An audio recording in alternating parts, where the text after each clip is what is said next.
Hi, I wanted to read to you chapter 23, The New Country, which looks like this. And if you've got your lesson plan, you'll see that in the history section of it, it says to get a grown-up to read to you chapter 23. And that's because this is a little bit difficult to read, but it has really good information. So I thought I would read it to you on video because I know that not everybody has someone who wants to sit and read the whole chapter to them. So this way you can watch me read it, and I'm going to talk about it a little bit as we go. Now, you might not have history in your lesson plan. If you don't have history, that's fine. You can watch the video, you can learn, or you can just go ahead and turn this video off because it's not required for you this week. But if you do have it, then you can follow along. I'm going to be reading this, but I'm also going to be talking about it. So let's begin. Have you ever driven to a different state? Did you see soldiers guarding the state border as you crossed it? When you stopped at a gas station, did someone refuse to take your money because it was strange and foreign? Probably not. Today, an American can travel from state to state about as easily as walking from the kitchen to the living room. But right after the American Revolution, things were different. After the peace treaty with England was signed, the 13 American colonies became independent states. Each of the 13 American states began to pass its own laws and write out its own constitution, which is a set of rules explaining how a country will work.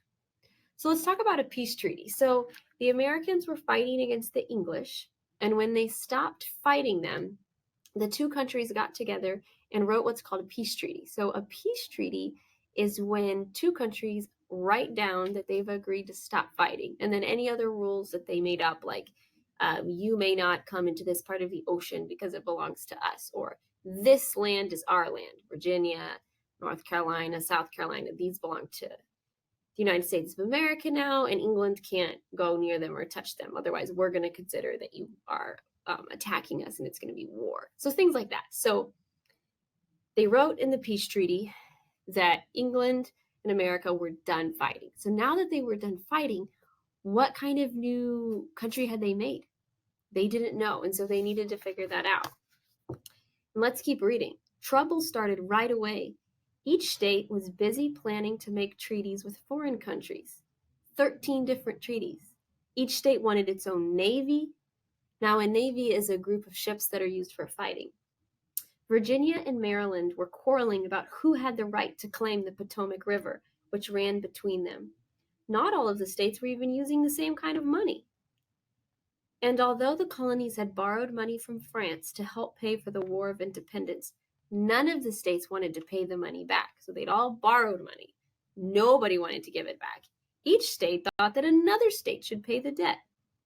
American leaders like Alexander Hamilton from New York, James Madison from Virginia, Benjamin Franklin from Pennsylvania, and George Washington himself saw that the new states would soon be in trouble.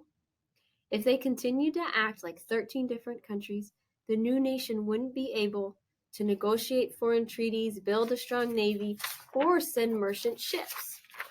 George Washington warned that there's confusion and problems are about to arise. So he decided, they agreed, that it was time for all the states to join together and make one government, a federal government, a government that could act for all the states and make them like one country. Most Americans hated the idea of a federal government. After all, they had just fought a war to be free of the federal government of Great Britain. How could they be sure that the new government wouldn't take away the power of each state to do as it thought best? But finally, 12 of the states offered to send their leaders to Philadelphia for a convention that would discuss the need for a federal government. So that's a lot of words. What happened here is that all of the states were making their own rules, but they needed one government to be able to make rules for all of them. But each one of the states wanted to get to say how that government would work. So they got together in a constitutional convention. A convention is when a big group of people get together to decide something important. And this convention is a constitutional convention. So it was about making the Constitution.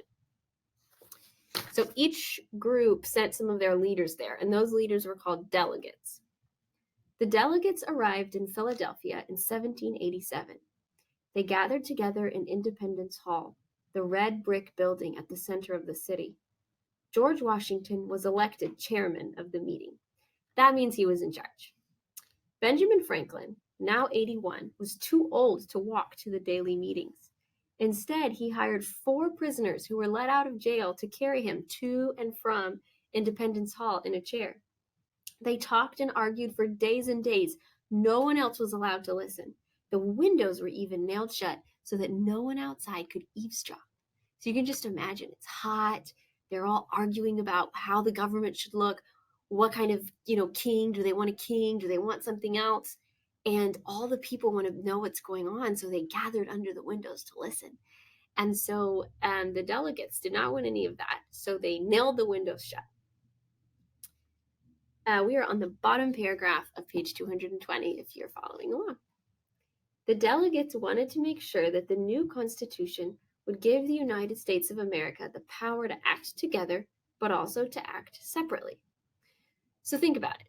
You've got states like Florida, which is warm most of the time, and Maine, which is cold most of the time. And those 2 states have differences. And so not all the same rules are going to work in each state. So sometimes states need to be able to make their own decisions about what's going to happen. And sometimes the government is going to make decisions like every state needs to have roads that connect from one state to the other. So the government's going to make decisions for everybody.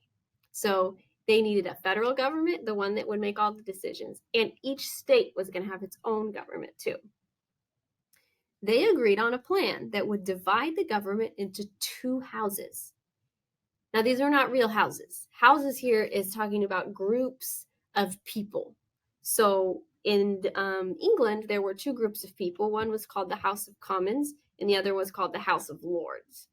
So the United States of America decided they wanted to do the same thing, and they would have one house called the Senate.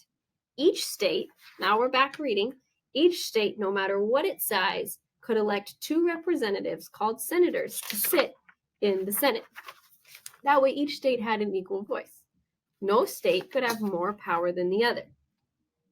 So that was one of the houses. But each state would also get to elect 1 representative for each 30,000 people.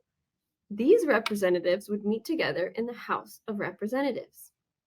So a representative is a person who's representing a group of other people. So let's pretend we needed to have a representative from 3rd grade. So let's say we all got together and we voted that Kylie was going to be our representative. So we said, Kylie, we want you to represent our class. You're going to go downstairs, you're going to talk to Dr. Wilson, and you're going to tell him that we, the 3rd grade class, we would like to have more hot Cheetos as snacks. Now, I know not all of you guys like hot Cheetos, but a lot of you do. I know Kylie doesn't like hot Cheetos, but when she is going to represent us, she's not going to go downstairs and say, Dr. Wilson, I hate hot Cheetos, but they sent me to tell you that they want hot Cheetos. She's going to act like what she wants is the same thing that we all agreed on in the class. So she's going to represent us before Dr. Wilson. Then Dr. Wilson would tell Kylie his answer, and Kylie will come back and tell the rest of us. So the representatives are supposed to be that way. They're supposed to be one person who's representing like all the people in a neighborhood, for example. The House of Representatives showed that all of the people of the United States, no matter what state they lived in, were part of one country. Each person in every state would have the same amount of power to send a representative to the House. States with more people in them had more representatives, but every state had the same number of senators. So that's a lot of details, but that is how the legislative branch came to happen. And last week we talked about the 3 different branches. This is just a lot of review with a little more details. All the laws of the country would have to be approved by both houses, by the states and also by the people, so by the senators and the representatives. Together, these 2 houses are called Congress. Congress would be able to pass laws, declare war, and make treaties with foreign countries. Now remember, a treaty is an agreement between 2 countries. But the English Parliament or government also had 2 houses. And they had still passed taxes that the Americans hadn't liked. What would keep Congress from doing the same thing? I mean, they made this new government, but they were. So the delegates decided that a leader should have the power to veto or stop any law that Congress might pass. This leader would be called the president. He wouldn't have the power to make any laws, but he would be able to stop Congress if Congress got carried away. Now the American government had two parts: Congress, the legislative branch, and the president, the executive branch. But who's going to make sure that Congress and the president are obeying the laws that they passed? The federal government needed a third branch. Hopefully, you're remembering this from last week. A court of judges who would decide whether or not laws were being properly observed. This Supreme Court became the judicial branch of the federal government. Its members had to be chosen by the president, but Congress had to approve them. So if the president said, hey, I want this guy to be on the court, all of Congress had to agree. So the president couldn't just say, oh, this guy, he's on the court, and nobody could do anything about it. Each of the three parts of the government had to work with each other. No one branch of the government could grab all of the power for itself. That was the idea. Now, it doesn't always work that way, but that is the idea that they had when they were making the government way, way long time ago. The delegates wrote all of these rules down in a new constitution, signed it, and then published it in newspapers in every state. This is the constitution that you learned about last week. And this is the beginning or the preamble to the Constitution. We, the people of the United States, in order to form a more perfect union, establish justice, ensure domestic tranquility, provide for the common defense, promote the general welfare, and secure the blessings of liberty to ourselves and our posterity, do ordain and establish this Constitution for the United States of America. Then the Constitution went through and explained how the branches of the government would work. The delegates also decided that 9 states had to agree to accept or ratify the Constitution. The first state to agree was Delaware. And, fun fact, Mrs. Wilson is from Delaware. By January of 1788, Pennsylvania, New Jersey, Georgia, and Connecticut had also ratified it. And some of you remember that I was born in Connecticut, which if you don't know where that is, you will get to learn about it on Friday when you're doing your geography. It took 4 more months for Massachusetts, Maryland, and South Carolina to agree. When New Hampshire, the 9th state to vote, ratified the Constitution became the law of the United States of America. Not everyone was pleased with the Constitution. Quick-tempered Patrick Henry from Virginia called it a horridly frightful document. He was afraid the president would become a king and that Congress would have too much power. So he wanted to add the Bill of Rights attached to the Constitution. This is going to be a list of powers the government could never use against the people. It was rights that belonged to the people. And that's what we're learning about this week. So the Bill of Rights was something added to the Constitution because people were afraid that even though they had set up this government as best they could, they were afraid that they would have taxes like we talked about in the French Revolution, where they were taking all the money and people weren't getting anything back, and where people were basically slaves for the king. They wanted to stop that. And so they created the Bill of Rights. Now, the Bill of Rights they created was not perfect. There were a lot of people in the country who did not get any rights out of the Bill of Rights. For example, the first 10 amendments in the Bill of Rights don't say anything about slaves. It's still allowed for people to have slaves, which is terrible. And it didn't say anything about women being able to vote. And so women couldn't vote. But it was a step, I guess, in the right direction. So there was the first 10 rights were added, which were called the Bill of Rights. And then since then, we've added so many more rights throughout the years. Maybe they'll add another one in our lifetime. Who knows? Back to the page, we're on 222.